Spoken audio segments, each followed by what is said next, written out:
I think God wanted me to be an endurance athlete. You know, I'm I'm surprised by all of this, man. Like I'm putting in so much work every single day, and after yesterday, I was like, I'm gonna wake up today sore as hell. Nothing, nothing, man. I had the world's best pump yesterday in the quads. Uh, I did those Hindu squats. I did a set of 50 with 60 kilos. Before sleep, I did another Hindu squat, just pumping it all day, man. I know for a fact that if I never squatted, if I didn't do what I do, and I did all of that, I would be sore as hell. But I'm not.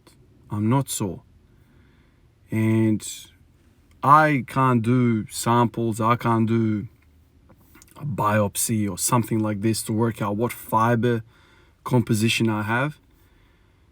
But if I had to bet, man, like I'm not a betting man, but if I had to bet, I reckon the majority of my muscle fibers, at least in my legs, are slow twitch fibers. Fiber type A or whatever, type 1, whatever they're called. I just can't believe that I can go through so much work and not have any DOMs. Now, I know DOMs it's kind of more, it happens more when you are kind of increasing intensity, volume, when there's like a sudden change of environment, when you hit something for the first time. Like say you don't do any hamstring work for a while and you go into RDLs and you do RDLs. Or you don't do anything like that and then you do good mornings for the first time. That would get me sore. And I know DOMS also is more prevalent in situations where there is an eccentric loading. And Hindu squats, it seems to me, top of my head, it sounds like it's more, and it seems and it feels that it's more of a concentric movement. I'm not free falling it, from top down. There's some control, obviously, but there's not a lot of stretch.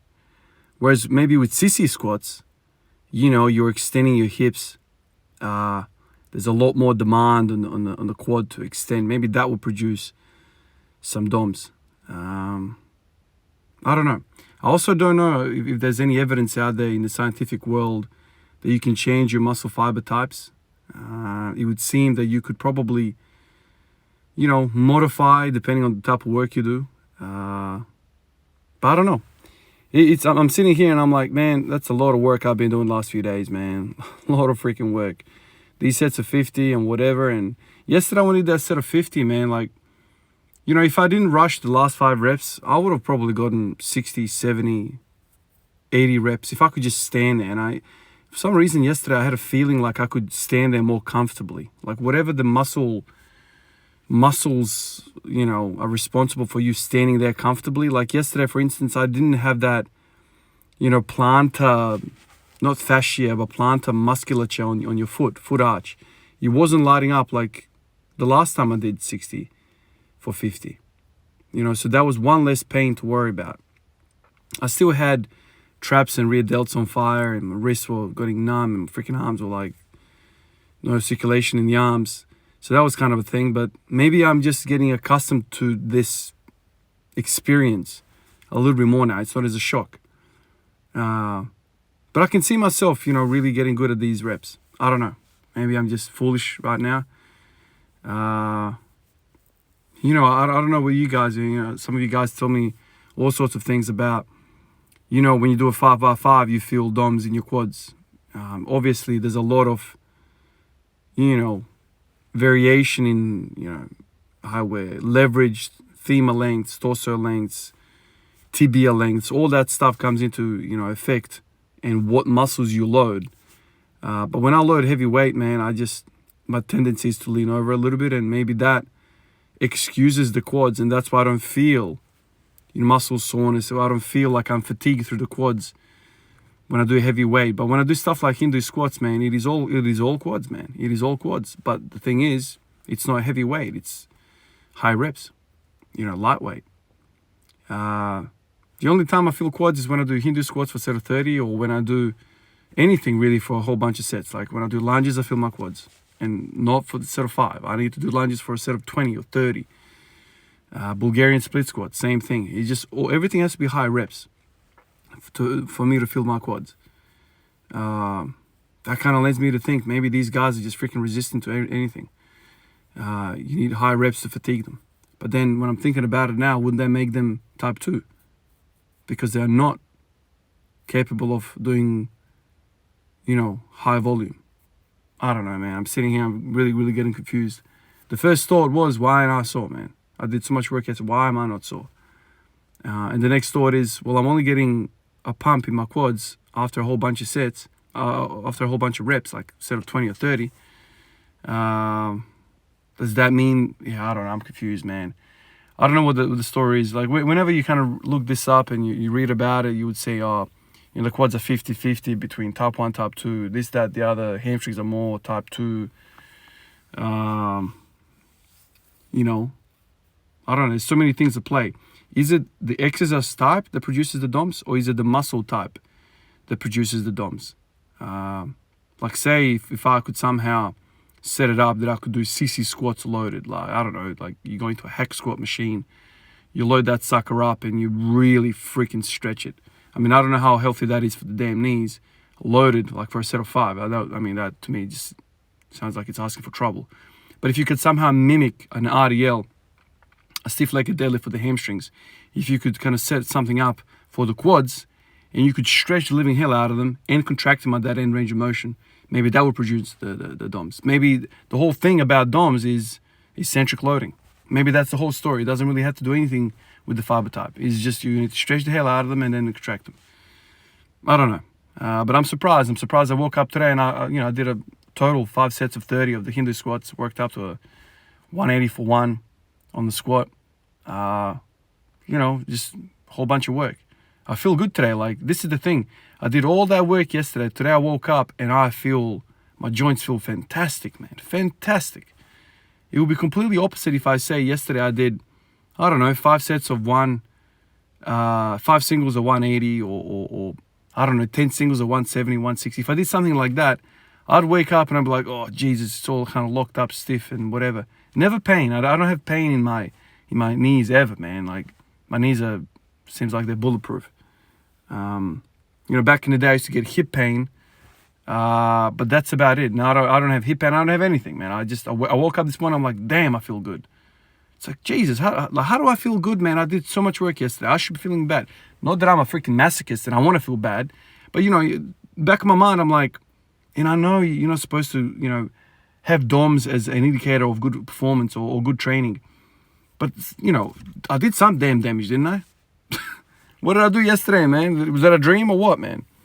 And then today, man, I feel like I could have done the same damn thing I did yesterday. Honestly. In fact, like when I did those Hindu squats yesterday, I didn't do them, in like 30 minutes, 20 minutes, whatever I did them. I didn't do 5 sets like that, man. I did it throughout the day, man. The first set was like at 8 o'clock in the morning, 7 o'clock in the morning. And the last set, I think it was before sleep, something like 9 o'clock or something like that. It was 8 sets total that I did yesterday. I did 5 before the session, 1 in the session, and 2 more afterwards. So I've crammed all of these Hindu squats in this morning. Go to the squat, hit 180. That was kind of like slow and fatigued, whatever. So maybe the top end strength is affected, but man, I could have backed down to 60 kilos. I could have done a set of 50 again, I swear to you. And how is that possible, man? I don't know. And then I started thinking about these damn cyclists and these runners. Man, they're putting like 100 and 200 Ks a week, man. Some of these guys are running like crazy, man. It's like, how are they recovering? So what's going on there? Is it the oxygen? Is it the circulation with these high repetitions, high cardiovascular demand? Is it these exercises that we're breathing hard inherently also repair the hell out of the muscles because there's just so much damn traffic around, man? So we are doing a lot of damage, but at the same time, there's a lot of circulation to the muscles, man. We are just flushing everything out, right? But if you do a 5x5, whole bunch of tension, whole bunch of force through your muscles.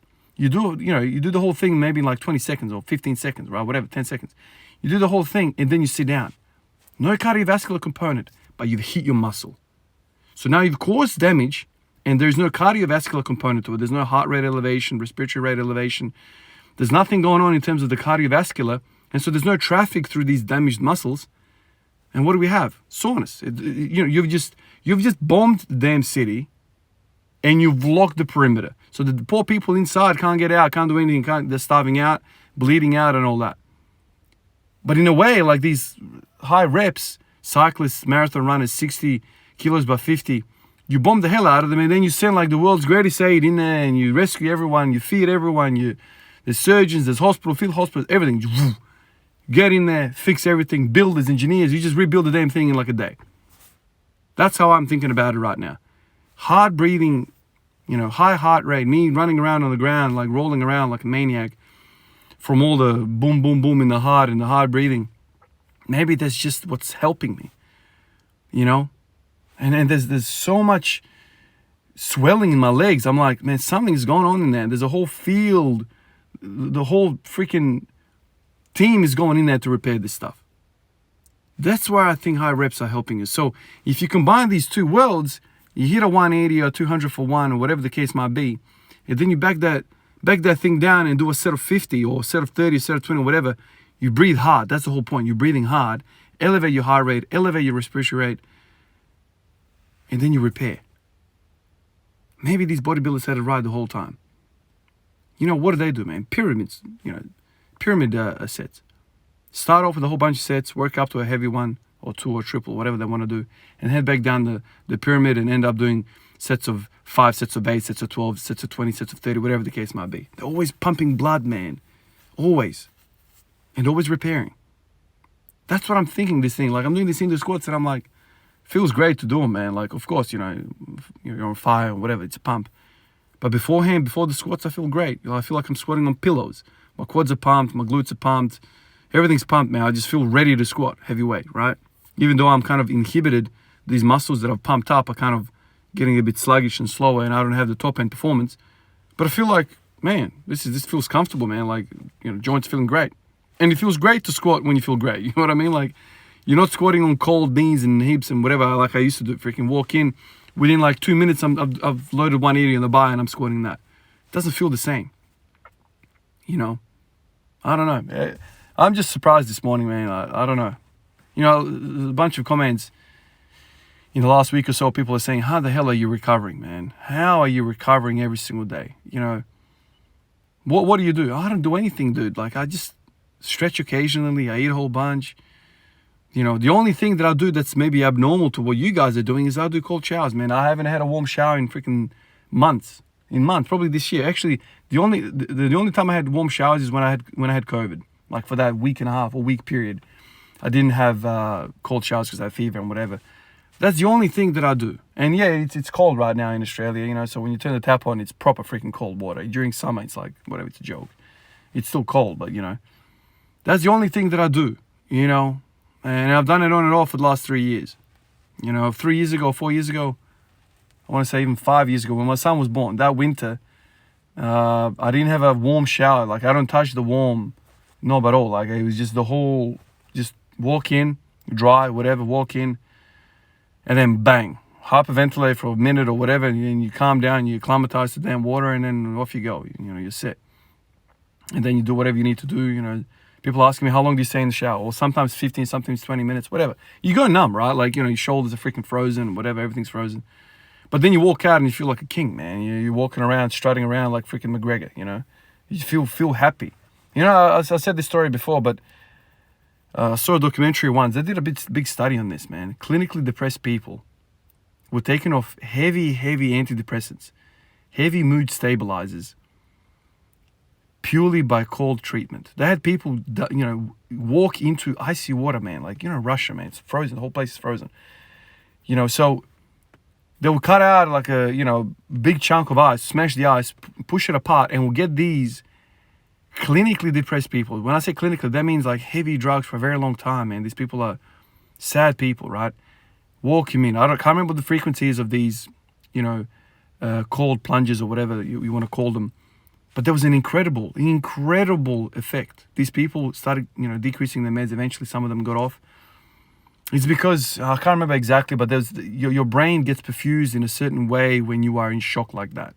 Something about the amygdala, a small part of your brain, which is kind of like I want to say it's like a fear center. the amygdala is an interesting part of the brain, because they found that, you know, these amygdalas are completely atrophied in serial killers and whatever. I'm really kind of taking a detour of the video, but it's a really, really interesting thing to look up. So just look up, you know, cold showers, the amygdala, look up the Russian study or whatever. It's really interesting stuff. But that's the only thing I do when it comes to recovery, something that's different to what you guys do. I think it's a damn frequency, man. I hit it every day. And I just kind of have blood moving around every single day. That's it. I break up my weekly volume into like 7 bits, whereas you cram it in, perhaps if you're doing one, you know, leg day a week, you cram that sucker into one day. You know, you have your whole war in a day, and I have my whole war in a year, kind of thing. You know what I mean? Like, it's just, I don't know. The casualties are the same, let's say, but it's just more manageable. You know, you don't have 100 patients rock up to your door at the same time. That's really hard to deal with. You have them trickle in every hour or so, every 20 minutes, a patient trickles in. The system is not destroyed because there's no major influxes. That, you know, if we had a whole, you know, our hospital sees 150 patients a day in ED. So if 150 people rocked up at the same time, we are screwed. It's like an external disaster. External disaster. We don't have the resources. But if these 150 people like spread over 24 hours, we're chilling, man. It's cool, man. We'll process them all. It's fine. Anyway, guys, I'm talking about a whole bunch of stuff here. I've got a name to mention, Louis Pagliara. Hopefully I said that correctly, man. Thank you for this. Appreciate you going on Patreon and supporting me like this. You're now joining a list of a whole bunch of people that have done the same. Appreciate you, man. Appreciate everyone else on the list. Thank you guys on the YouTube comments, Instagram. Absolute pleasure to be part of this community. I'll catch you guys in the next one. Peace out.